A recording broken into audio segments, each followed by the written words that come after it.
2024 DSE Physics MC 第二條，咁俾一條兩樣嘢撈埋一齊嘅題目你。咁呢兩樣分別係水同埋冰啦，咁啊 water 同埋 ice 啊，佢分別咧原先係0.5 kilogram 50度，咁啊撈埋同呢個2 kg 嘅 ice 有0度，咁啊俾咗一啲資料你啦。咁通常做呢隻題目咧就唔好咁心急咧，你就 expect 佢最尾應該係mixture 啊定係水，咁應該係唔知嘅。等下望落去，因為正常 ice 佢哋要轉 state 咧，佢 release 幾多 energy 同你水你可能咧你想降到係0度 release 嘅 energy，我哋做少比較嘅。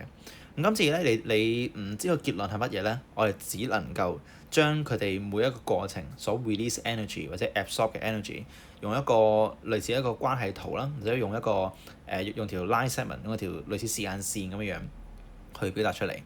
咁我咁樣去講啦，熱啲嗰邊我喺右邊，凍啲嗰邊喺左邊。凍啲嗰邊啦，應該係就咁一個ice 啦，即係左邊呢度我就當係原先2 kg 嘅 ice 喺0度嘅。咁佢啱啱經過0度嘅時候，再加熱咧，佢可能就會溶㗎咯喎。溶咧，我哋就有一個 mixture 喺中間，我有個 mixture 喺中間，係啦。而溶到去最後咧，就應該係變咗做 water 嘅0度。OK，water 嘅0度。然後如果你不斷再加熱，咧，你就應該係去到50度嘅。如果你有方法可以俾佢加熱嘅話，咁呢一端咧就係 water，咁就係50度嘅。好啦，咁我哋睇下佢哋各自喺行到去中間呢個位置所需要幾多 energy 啦。咁啊喺冰嗰度啦，原先佢2 kg，條 formula 就係 E 等於 m 乘 latent heat of fusion，specific latent heat of fusion。咁佢就應該會係叫做2乘翻3.34乘10嘅5次方。個結果咧可以咁樣撳機咧就係668,000 Joule 嚟嘅。而如果你將0.5 kg 嘅水50度咁樣行過嚟嘅話，個 energy 咧就係直接 mc delta t， 亦即係話佢就叫做0.5，然後就係4200啦，因為水嘅 specific heat capacity 係4200。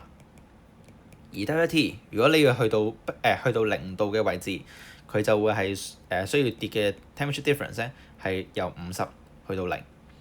咁佢呢個 number 咧應該係會做105,000 Joule嘅。OK， 一個就668，即係668,000，一個就係105,000。你會發覺，如果你要將50度嘅水徹底變到去0度咧，所需嘅 energy 係會係少過左邊0度嘅冰要溶晒嘅。亦即係話咧，今次其實啲冰咧係完全咧係多餘咗啲 energy 添㗎。你要令到佢溶晒係需要好多 energy。即使你將所有50度嘅水全部將佢變成0度嘅水，甚至乎你將佢慢慢我不斷再降溫，但係你點降溫都好，你不斷去抽取 energy 走都好，佢都係需要經歷 change of state 呢個位置。所以無論你俾幾多 energy 或者你 absorb 幾多 energy 都好，呢邊佢提供晒所有 energy 出嚟啦，去到0度啦，都只係得105,000 Joule。但係左邊冰你想溶晒咩？好難喎，其實你需要668,000 Joule 嘅 energy。但係當所有水由50度一路去到0度嘅時候，大家兩者嘅溫度咧就係一樣。咁我哋就叫做 thermal equilibrium 而平衡啦。所以喺呢個情況下就唔再會有 net thermal transfer 啦，亦即係話唔會再有溫度上嘅轉變啦。所以今次嘅答案咧就應該係 B 0度啦。